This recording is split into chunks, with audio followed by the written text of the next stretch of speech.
Kalau ditanyakan kepada saya apa alasan saya keluar dari agama Islam, agama yang menjadi agama turun-temurun dari orang tua saya, maka yang pertama saya mau katakan bahwa itu bukan keinginan saya. Ya, tidak pernah terlintas dalam pikiran saya untuk keluar dari Islam. Karena bagi saya Islam itu agama yang diridhoi. Innad dina indallail Islam. Ya, agama yang diterima oleh Allah hanyalah agama Islam. Ini sesuai dengan Al-Imran ayatnya yang ke-19. Nah, jadi tidak punya keinginan ya sama sekali. Karena orang tua mengajarkan saya secara baik agama itu sejak usia dini. Di umur 6 tahun sudah diajarkan membaca kitab suci Al-Quranul Karim. Lalu sampai khatam di usia yang cukup muda waktu itu ya. Dan umur 12 tahun ya sudah khatam. Lalu kemudian diajarkan untuk sholat 5 waktu. Jadi 12 tahun itu dianggap sudah akhil balik. Jadi sudah wajib sholat. Nah, seorang muslim kalau dia tidak bisa mengaji, membaca Al-Quran, berarti dia tidak bisa sholat. Nah, karena itu sebagaimana juga anak-anak muslim, kami sejak kecil belajar mengaji lalu menghafal surat-surat pendek untuk bisa sholat.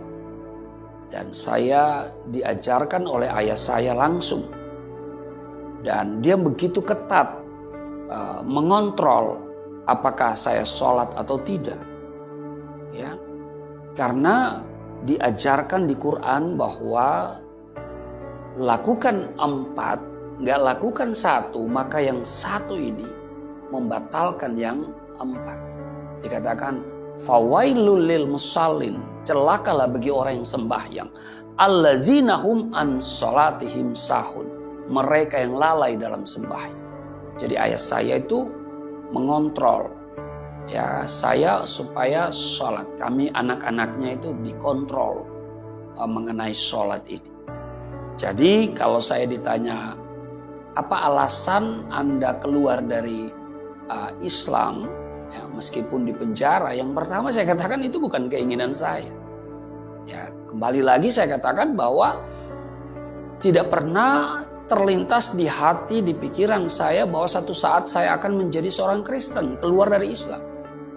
Sebab diajarkan inna dina indallail Islam. Ya, sesungguhnya agama yang diridhoi di sisi Allah hanyalah Islam. Bahkan tidak pernah berpikir untuk mencari agama selain Islam. Karena dikatakan waman yabtaghi ghairal islami dina falan yuqbala minhu wa huwa fil akhirati minal khasirin. Barang siapa mencari agama selain agama Islam, maka sekali-kali tidaklah akan diterima agama itu daripadanya, dan di akhirat termasuk orang-orang yang rugi. Jadi saya menyadari saya rugi kalau keluar dari agama mayoritas ini. Untuk konteks Indonesia ya, rugi. Karena ini mayoritas ya, agama yang dianut oleh mayoritas. Dan kadang-kadang kalau kita mau berkarir selalu dilihat agamanya ya. Nah, jadi memang rugi saudara ya. Bahkan saya punya prinsip juga sama dengan prinsip orang-orang Islam yang lain. Wala tamutunna illa wa antum muslimun. Dan janganlah sekali-kali kamu mati melainkan dalam keadaan beragama Islam. Itu sesuai dengan Quran surat Al-Imran ayat 102. Jadi kembali lagi saya tegaskan bukan keinginan saya, karena ini prinsip Islam yang saya pegang secara kuat. Ya. Kalau ditanya apa alasannya Anda murtad keluar dari Islam? Ya, bukan keinginan saya, tetapi keinginan Tuhan Yesus.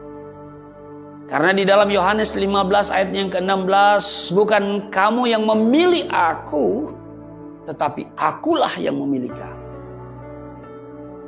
Itu yang pertama. Yang kedua,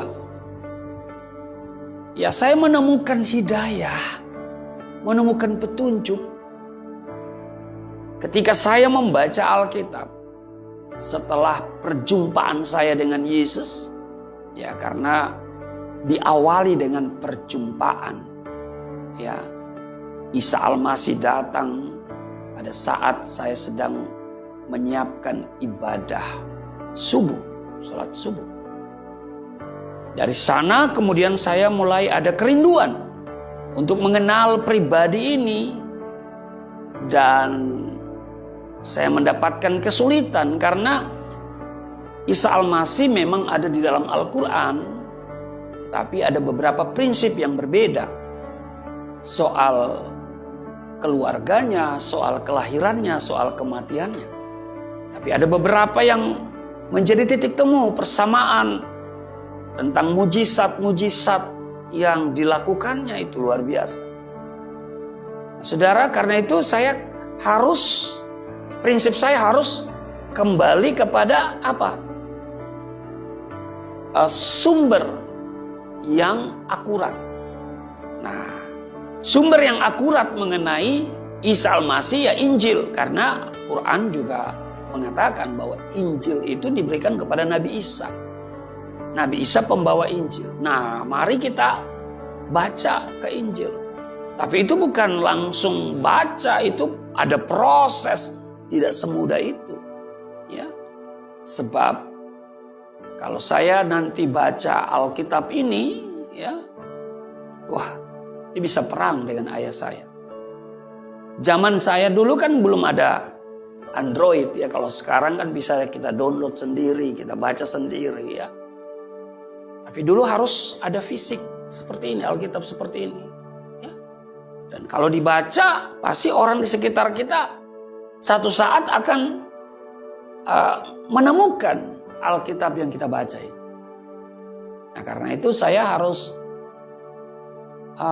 mencari apa alasan, ya, supaya ketika nanti ketahuan saya baca Alkitab, saya bisa punya dasar. Ya, yang pertama karena iman Islam memberikan apresiasi kepada Injil. Dan itu dirumuskan dalam rukun iman. Rukun iman itu ada 6. Yang pertama percaya kepada Allah, yang kedua percaya kepada malaikat, dan yang ketiga percaya kepada kitab yang pernah diturunkan oleh Allah. Antara lain Taurat, Zabur, dan Injil. Nah, jadi kita beriman kepada Injil. Ya.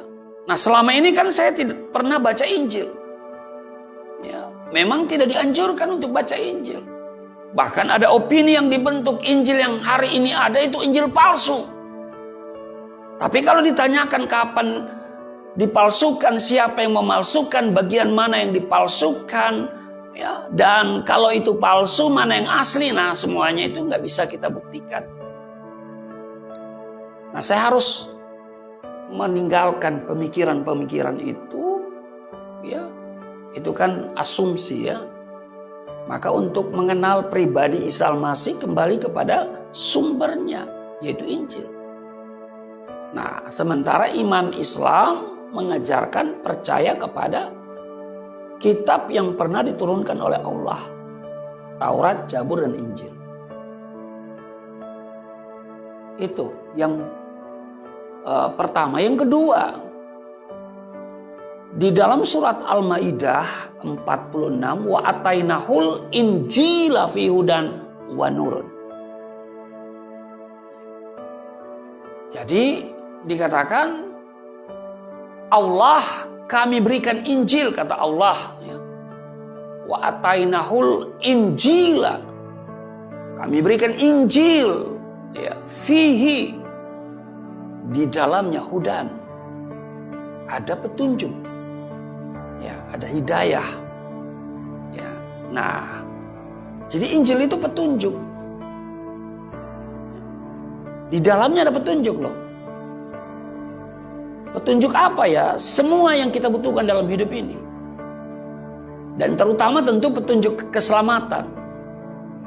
Bukan cuman hudan tapi juga wanurun dan cahaya, terang. Terang itu artinya jelas. Kita butuh terang supaya kita jelas. Ya. Terang supaya kita bisa membedakan mana yang asli, mana yang palsu. Ya kan? Mana yang hitam, mana yang putih. Kita butuh terang. Wah, ini luar biasa. Ya. Jadi saya harus baca Injil. Ya. Saya harus baca Injil. Waktu saya membaca Injil, nah saya menemukan apa yang selama ini yang saya cari. Apa yang selama ini saya minta. Apa yang selama ini dirindukan. Bahkan yang dibutuhkan oleh setiap orang. Apa itu? Keselamatan hidup kekal. Semua orang butuh diselamatkan. Semua orang mau mati masuk surga. Kecil, besar, tua, muda, miskin, kaya. Kalau ditanya Anda mati hari ini mau kemana? Oh, pasti surga dong, surga dong, surga. Cuma persoalan, apakah surga pasti bagi setiap orang? Nah, karena itu saudara, waktu saya membaca Injil, saya menemukan hidayah.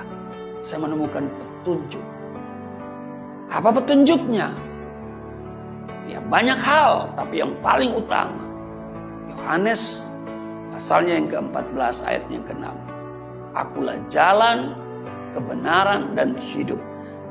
Tidak seorang pun yang datang kepada Bapa kalau tidak melalui aku. Ini ucapan Isa Al-Masih, Yesus Kristus. Dan pasti ini adalah kebenaran. Ya. Karena Isa Al-Masih itu adalah kebenaran itu sendiri. Ya. Dia katakan, akulah jalan, kebenaran, dan hidup. Jadi itu sama dia berkata, aku adalah kebenaran, aku adalah jalan, dan aku adalah kebenaran, dan aku adalah kehidupan. Dan kitab suci Al-Quran berkata Isa itu suci. Dia memperkatakan perkataan yang benar. Dia tidak pernah bikin hoax. Dia memperkatakan perkataan yang benar.